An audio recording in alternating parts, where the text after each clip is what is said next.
Ons luister vanoggend na die Here se stem uit die profesie van Jesaja. Jesaja gaan ons saam lees van hoofstuk 42 vers 18 tot hoofstuk 43 vers 8. En dan gaan ons in die besonder die klem laat val op hoofstuk 43 vers 1.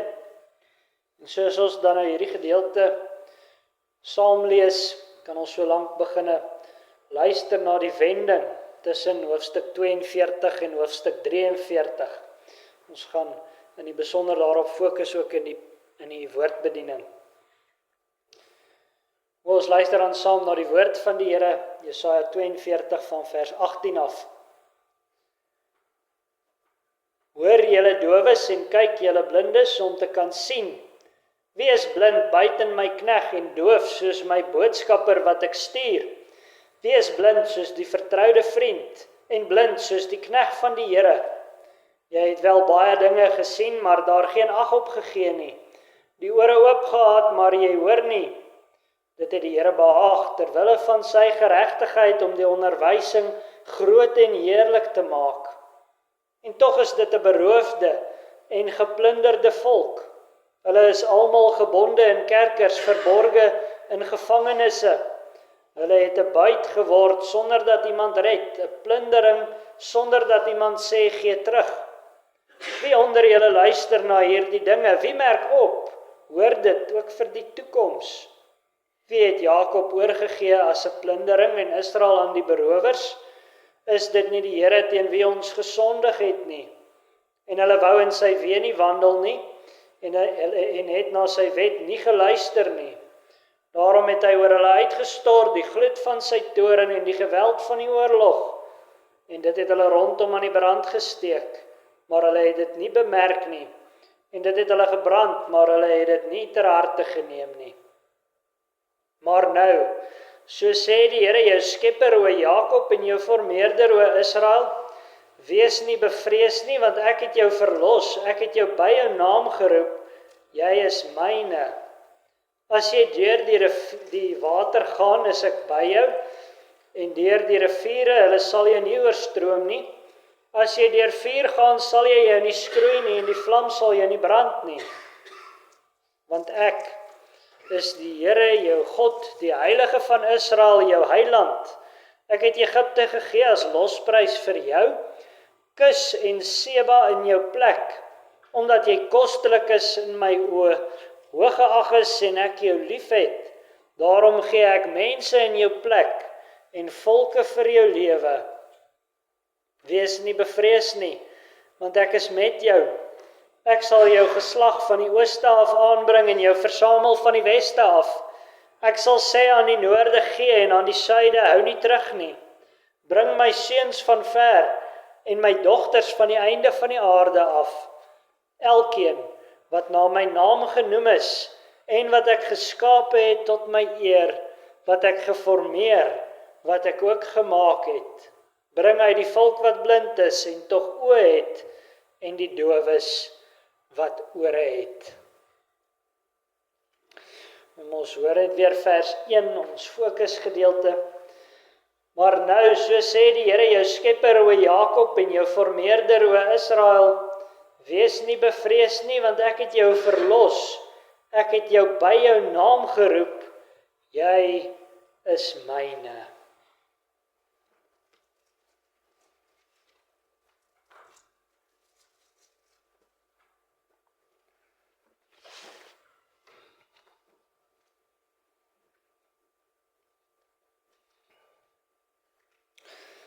Geliefde gemeente van ons Here Jesus Christus, dit is wanneer die kerk opnuut onthou wie die Here is, wat haar vrees verdryf word.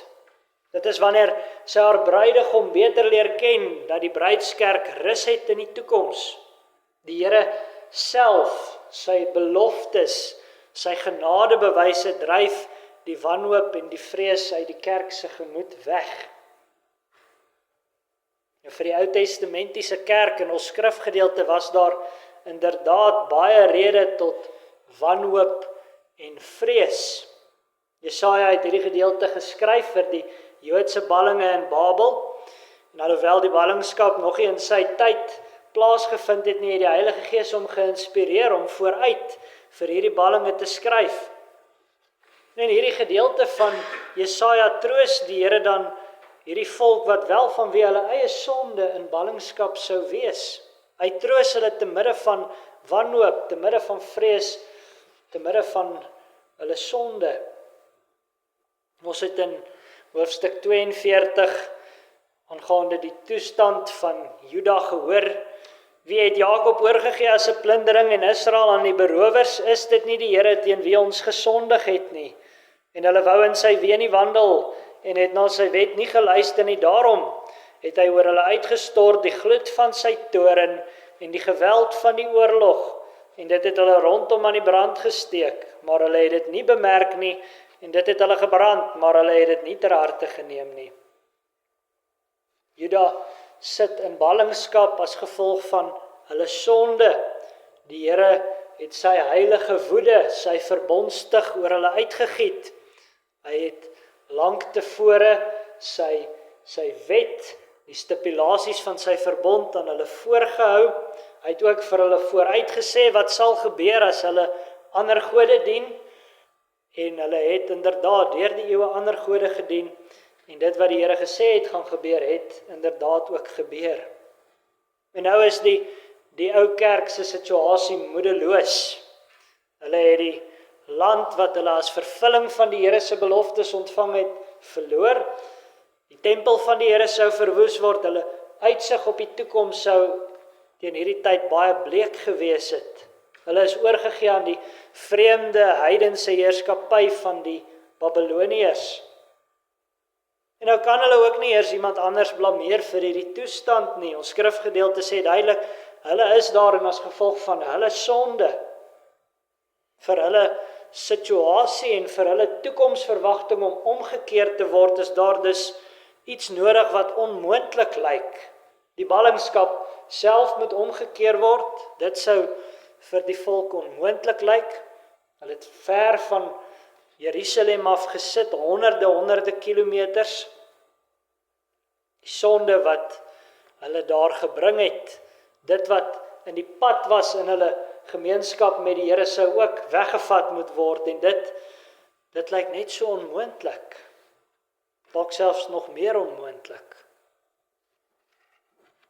Eintlik kan gelowiges vandag ook daarvan getuig, wanneer jy in die gevolge van jou sonde vasgevang is, dan lyk dit onmoontlik dat daar uitkoms kan wees. Of wanneer jy besef hoe ernstig jou sonde self is, dan kan dit ook maklik gebeur dat 'n uitkoms onmoontlik lyk. Dalk is jy vandag so te neergedruk vanweë jou sonde of vanweë omstandighede dat jou eie toekomsverwagting bleek lyk. Dalk is jy ook soos die volk van destyds vasgevang in vrees en in wanhoop. Hoor dan die Here se troos in ons fokusverse inleiding. Maar nou, so sê die Here, jou skepper o Jakob en jou formeerder o Israel.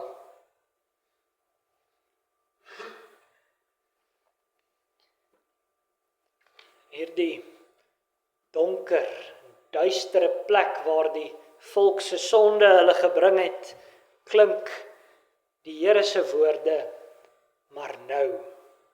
Duidelik is daar 'n wending, 'n omkeer, 'n verandering aan die kom. Daar word 'n skeidslyn getrek tussen die toe wat die volk in sonde gesit het en die nou wat aangekondig gaan word. En daardie skeidslyn word getrek deur dit wat uit die Here se mond kom. Let wel, in ons vertaling is die naam Here in hoofletters geskryf. Die maar nou kom uit sy mond. God word in hierdie vers 3 verskillende name genoem. Die eerste is Here. Dit is die naam waar volgens hy hom in sy verbond aan sy volk bind. Die naam wat hy aan Moses bekend gemaak het, toe hy vir hom gesê het, ek is wat ek is. Dit is die naam wat herinner dat die ewige God hom uit vrye genade aan sy kerk gebind het. Wanneer die Here dus in ons skrifgedeelte die wending van sy volk se lot, van hulle omstandighede aankondig, dan begin hy by sy verbondsnaam. Hy begin deur hulle te herinner dat hy nie vergeet het nie. Hy is wie hy is. Hy dink steeds aan hulle, sy beloftes is voor sy aangesig. Hy dink aan hulle, aan ons, in sy goedertierenheid en trou, in sy liefde en waarheid.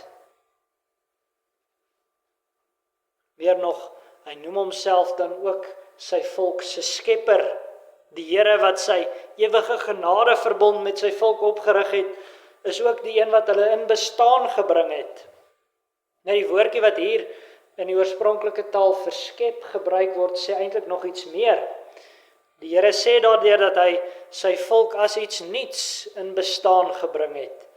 Die wyse waarop hy hom aan hierdie volk gebind het, die manier hoe hy hulle sy eie gemaak het, is uniek. Toe hy sy verbond met hulle vaders opgerig het, het hy dit as iets niets gedoen. Hy het dit gedoen as iets niets, te midde van 'n ou en sonde gevalle wêreld.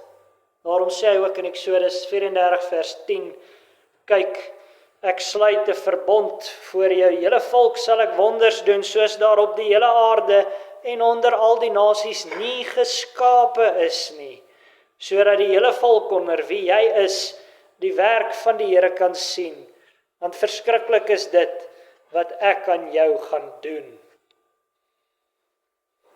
Die Here sou aan sy volk iets doen wat onder die nasies nie geskape is nie.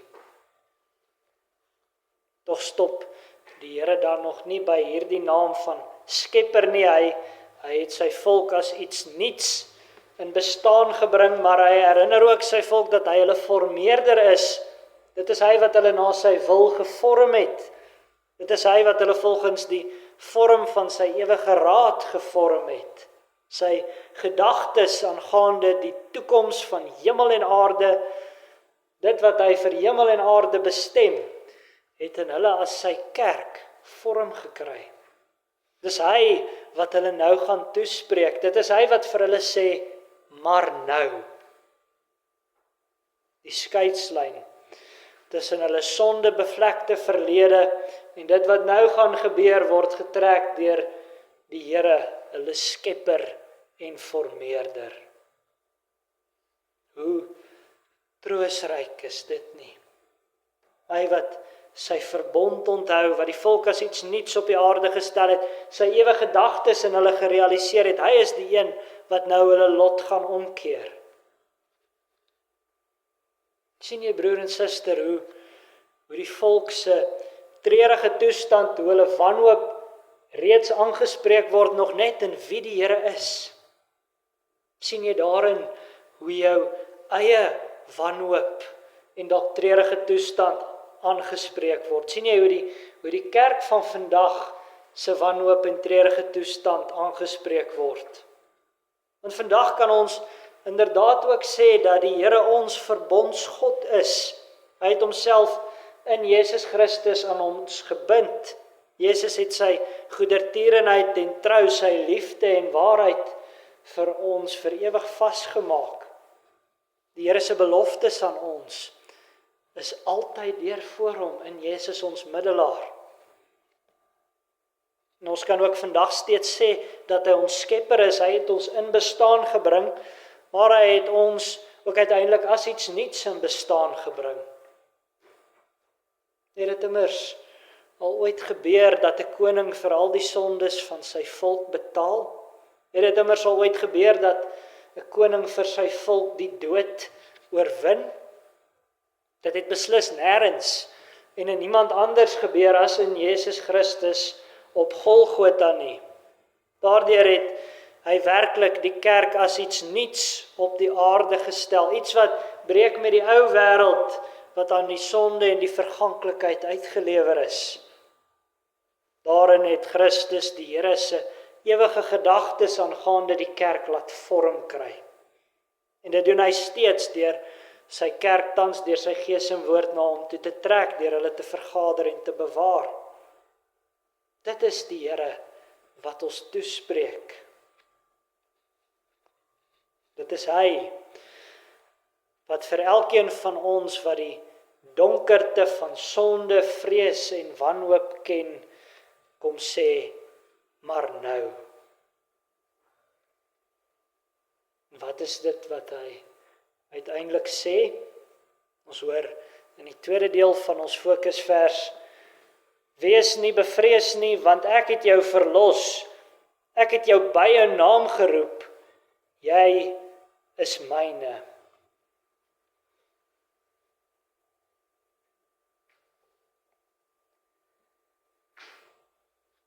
Die Here se opdrag kom, wees nie bevrees nie, moenie bang wees nie, moenie dat die omstandighede waarin jy is jou met angs vul nie, moenie bang en wanhoopig wees selfs oor jou sonde nie, en moenie vrees dat dit jou toekoms vergoed in die wiele gaan ry nie. Hoe wonderlik dat hierdie opdrag van die Here self kom. As daar nou iemand is wie se woorde gewig dra as hy sê moenie bang wees nie, dan is dit die Here. Hy is immers almagtig in beheer van alle dinge, van alle omstandighede. Maar hy is ook die een teenoor wie alle mense vir hulle dade verantwoordelik is. As hy dus ten spyte van sy volk se sonde sê moenie bang wees nie, dan bring dit eintlik die grootste troos denkbaar. Indien die Here nie genadig was nie, sou ons rede gehad het om bang te wees. Sou rede gehad het om inderdaad te moes vrees. Maar nou kom die versekering van die Here self, moenie bang wees nie. Hy bewerk dus 'n rede waarom ons nie sy oordeele hoef te vrees nie, waarom dit ons nie angstig hoef te maak nie. Daardie rede gee hy ook wanneer hy sê, want ek het jou verlos. Hy het die losprys betaal vir sy volk se sonde, dat sy volk mag lewe. En vir die volk in ons skrifgedeelte sou onthou, die Here het hulle lank gelede uit Egipte uit verlos, maar waar hy dit in ons skrifgedeelte sê, stel hy eintlik hulle toekomstige verlossing in die verlede tyd, asof dit reeds gebeur het. So seker is dit. Hy sal hulle ook uit die ballingskap verlos. En dan het hy hulle ook so lief dat hy vir hulle die losprys sal betaal. Hy is selfs bereid om die volke wat om hulle woon as losprys te betaal, dat hulle kan lewe. So was dit toe hulle die beloofde land ingeneem het. Die Here het sy oordeel op die volke van die land uitgegiet om vir sy volk plek te maak. Nou beloof hy dat hy steeds bereid is om volke as losprys te betaal vir sy kerk se lewe. Vers 3 en 4 van ons skrifgedeelte sê immers, ek het Egipte gegee as losprys vir jou kus en Seba in jou plek, omdat jy koslik is in my oë, hoog geag is en ek jou lief het. Daarom gee ek mense in jou plek en volke vir jou lewe. Die Here sal vir sy volke nuwe lewe gee, selfs al moet hy sy oordeel op die ander volkere uitgiet om vir hulle plek te maak. Maar broer en suster, ons weet, die Here was bereid tot nog veel meer. Ons weet, die Here sou vir sy kerk nuwe lewe bewerk, selfs ten koste van homself, ten koste van sy eie seun. Hy sou vir sy kerk plek maak deur sy seun as losprys te gee. Hy sou eerder sy eie seun vir al die sondes van die kerk oordeel, as om ons tot niet te laat gaan. Vir God was daardie prys nie te duur nie. Want uiteindelik is dit in Christus wat ons verlos is. Hy is die losprys wat betaal is om ons sondeskuld uit te delg. Daarom word hy ook byvoorbeeld in Titus 2 vers 14 as losprys beskryf, wat homself vir ons gegee het om ons te verlos van alle ongeregtigheid en vir homself 'n volk as sy eiendom te reinig, ywerig in goeie werke. Dit is die rede waarom ons nie hoef te vrees nie, die rede waarom ons uiteindelik nie mag vrees nie. Die Here het sy ewige verlossing vir sy volk bewerk in Christus. Hy het ons verlos van alle ongeregtigheid. En hy sal sy verlossing ook oor ons in die toekoms voltrek wanneer hy kom om alles nuut te maak, om vir sy kerk 'n ewige plek te gee om by hom te woon. Maar meer nog, ons hoef ook nie te vrees nie, want sê die Here, ek het jou by jou naam geroep. Die Here het sy volk geroep om hom te dien, hy het hulle geroep om in alles vir hom te leef. Maar ons moet besef, broer en suster, in die Bybel as die Here roep, dan roep hy ons in sy volkome liefde in. Hy roep ons om hom te sien in sy openbaring, om hom te aanskou, om voor sy aangesig te leef, om hom te ontmoet. Hy roep ons dus altyd in die eerste plek tot gemeenskap met hom. Ons hoor dit ook in 1 Korintiërs 1 vers 9. God is getrou deur wie hulle geroep is tot die gemeenskap met sy Seun, Jesus Christus, ons Here. Die ewige gemeenskap met Christus is ook dit waartoe ons geroep is.